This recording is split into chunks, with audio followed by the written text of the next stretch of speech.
Fala pessoal, então nesta videoaula a gente vai discutir a conclusão geral dessa playlist. Então vamos recapitular. A gente começou lá nos primeiros vídeos introduzindo os conceitos do que é uma rede neural do tipo perceptron, o que é um perceptron, funções e ativação. Depois a gente discutiu um pouquinho sobre uma MLP, uma Multilayer Perceptron. A gente comentou sobre algumas propriedades desse tipo de arquitetura, por exemplo, a gente fez um teste aqui, onde a gente treinou a rede de fato com dígitos da forma correta, aqui, trocando aqui de notebook, que todos você tem lá no nosso GitHub, e também a gente pegou cada um desses pixels, desses quadradinhos, e a gente embaralhou aqui, conforme você pode ver, e a gente viu que treinando a rede, mesmo com os pixels embaralhados, ainda assim, isso não apresentou uma diferença estatística significativa para que a MLP errasse. Na verdade, ela acertou, mesmo com os pixels embaralhados, ela conseguiu acertar. E aí a gente discutiu, poxa, isso é bom ou não é? Então a gente discutiu, por exemplo, que quando você quer identificar algumas situações em que o contexto da posição dos objetos naquela cena ou naquele objeto que você quer detectar, algumas partes do objeto precisam seguir um contexto posicional, a MLP não vai ser uma boa aposta para você resolver o seu problema. Então, a gente apresentou para você no último encontro o que é a vista das camadas convolucionais, introduzimos o conceito do que é uma CNN, uma Convolutional Neural Network, falamos de algumas operações, desde lá do que é uma convolução, o que é o pooling, e também a gente conseguiu enxergar na última aula o resultado do processamento de cada uma dessas operações ao longo das camadas convolucionais. E aí, então, agora a gente volta à questão. Será que a CNN vai resolver essa questão que nós levantamos? Ou seja, que questão, Rafael? A CNN vai ser capaz de discriminar, por exemplo, o dígito 1 embaralhado de o dígito 1 escrito da forma correta? É essa que é a nossa ideia, é isso que a gente vai fazer aqui hoje. Então vejam que a gente já rodou isso, esse código, lembrando, desde o começo da nossa playlist eu comento isso, essa playlist não tem o propósito de lhe ensinar código, isso a gente vai fazer em outras playlists. Essa playlist tem a ideia e o objetivo de introduzir conceitos de AI por meio do computer vision, a visão computacional, para você logo pôr a mão na massa. Isso é muito gostoso, né? Então é essa a ideia que a gente desenvolveu aqui. Então, recapitulando, nós treinamos uma MLP, conforme você já viu, ela tinha dado, aqui é o FCNN, que é o Fully Connected Neural Network, que é uma MLP, é totalmente conectada. A gente já discutiu o que é isso, o que é esse totalmente conectado, que é, na verdade, uma rede densa. A gente verificou, então lembrem que aqui na matriz de confusão, nós temos as linhas representando cada um dos dígitos, então a primeira linha é o dígito 0, o dígito 1, o dígito 2, 3 até o 9, e as colunas representam o que ela predisse, o que o modelo, depois de treinado, apresentou de predição. Então, de todas as vezes que o 0 foi apresentado a esta arquitetura usando os dados originais, o 1 direitinho, lembrando que dado original é este conjunto aqui, ou todos eles, conforme a gente já viu no dataset lá nos primeiros vídeos. Então, nesse contexto, ela falou, olha, de todas que foram apresentadas, 968, ela indicou, sim, é um 0. 1, 2, 0, 1, 2, então por duas vezes ela confundiu o dígito 0 com o número 2, por duas vezes ela confundiu o 0 apresentado de forma manuscrita com um 3, e assim sucessivamente.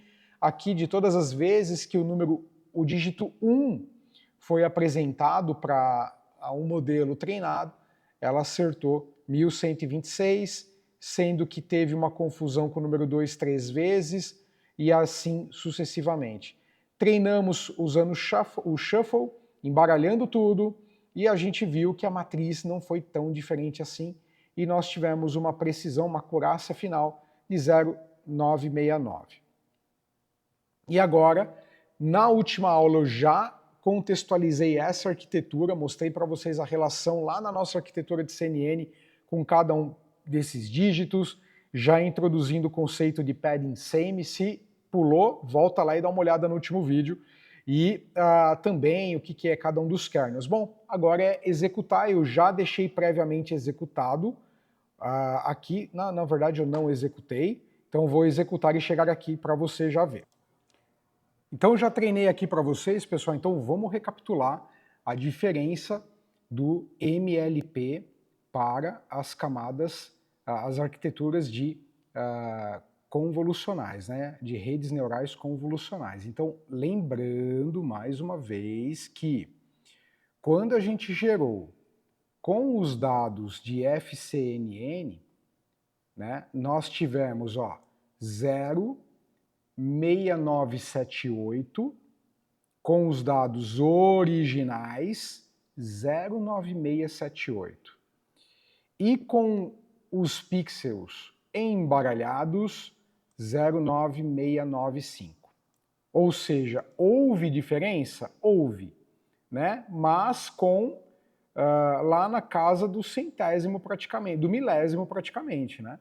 Então é pouco significativa a diferença, né? Então não existe diferença estatística significativa para falar que o resultado realmente teve um impacto. Se você reiniciar, isso daí vai poder tender a diferentes valores, pequenas variações em um outro. Agora vamos olhar o resultado das camadas com arquitetura convolucional, né? Então rodamos o primeiro, ele treinou pelas 10 épocas, com uma outra arquitetura, mas o importante é manter a mesma arquitetura, dados originais e dados embaralhados para uma CNN. Então é a mesma arquitetura CNN, ora vendo e sendo treinada com dados originais, ora sendo treinada com dados embaralhados. Aqui nós temos a curva de acurácia ao longo das épocas e o conjunto de validação cada vez mais, isso daqui ao longo das próximas playlists que você vai seguir aqui conosco, você vai entender e extrair alguns insights a partir desses gráficos. Não é agora, mas aqui nós temos a nossa matriz de confusão, conforme a gente fez para MLP, então as linhas são os dígitos originais e as colunas a predição. Então, por exemplo, o dígito 0, primeira linha, ele predisse que era o 0 970 vezes, teve uma confusão com 1, uma confusão com o 0, 1, 2, 3, 4, 5, 6, teve 5 confusões, o 7, 8 e nenhuma com o 9. E assim sucessivamente, aqui é o dígito 1 original, e aqui são as confusões que ele causou, enfim. Ele teve uma acurácia com os dados originais, ou seja, a acurácia com uma Convolutional Neural Network usando dados originais foi de 0,9857. Então, primeira coisa, no geral, a CNN já foi melhor do que a MLP, a Fully Connected Neural Network, seja com dados originais ou embaralhados, ele já superou um pouquinho, tá? Agora, quando a gente volta aqui, olha só, então aqui ele já foi melhor, dados originais. E agora com os dados embaralhados, com os pixels embaralhados, já fiz o treino e olha só, 0,95. Ou seja, ele chegou a 0,98, né? Aqui, ó, 0,98, praticamente 0,99 de acurácia, com o mesmo dataset. Então aqui você já vê que a CNN, ela apresenta uma capacidade de extração de features, conforme a gente já discutiu, e que leva o modelo a uma acurácia maior. Tá? Claro que também a custo de mais parâmetros, isso a gente vai discutir. Agora, ele levou a uma acurácia maior, mas quando ele treinou com o dataset, com os dados embaralhados, nós vimos então uma queda importante. Quer dizer, esse 0,03, ou seja, os 3 centésimos de diferença, é muito importante dentro do mundo de machine learning, né? Dentro do AI, os milésimos, conforme a gente viu os 2 casos com a MLP, não eram tão importantes assim. Eu preparei aqui para vocês, pessoal, uma planilhinha só para que a gente possa sintetizar essa discussão. Então, olha só, MLP, ou Fully Connected Neural Network, para dados originais teve 0,9678 contra 0,9695, ou seja, a diferença foi lá na casa dos milésimos, né, na terceira casa decimal aqui. Aqui nós tivemos 3 centésimos, ou seja, aqui na segunda casa, né? Então, uma diferença importante. Primeiro, você vê que uma CNN, ela realmente, com dados originais, ela já supera todas as possibilidades, né? Ela extrai e consegue aí predizer com uma acurácia muito maior, tem um maior número de parâmetros e ela é sensível ao contexto das partes da imagem. Isso é muito importante. Por quê, Rafael? Você vai identificar um rosto. E se você treinar e você, olha, eu preciso identificar os olhos, tem que estar mais ou menos nessa posição, a boca, o nariz, para você identificar, por exemplo, uma espécie de planta. Eu quero identificar uma planta.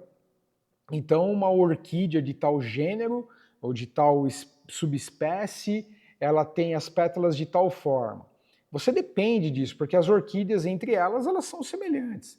Então, se você não tiver um modelo capaz de ter essa sensibilidade às partes do objeto em análise, então você pode acabar tendo toda a acurácia comprometida. Então, a CNN, ela é especialmente interessante para extrair essas features e ser sensível a essas posições num contexto do objeto que você quer treinar. Tá bom, pessoal? Então, é isso aí. Obrigado pela sua audiência, por assistir esse vídeo, essa playlist. Deixa seu like e se inscreva em nosso canal. Até a próxima. Tchau, tchau, pessoal.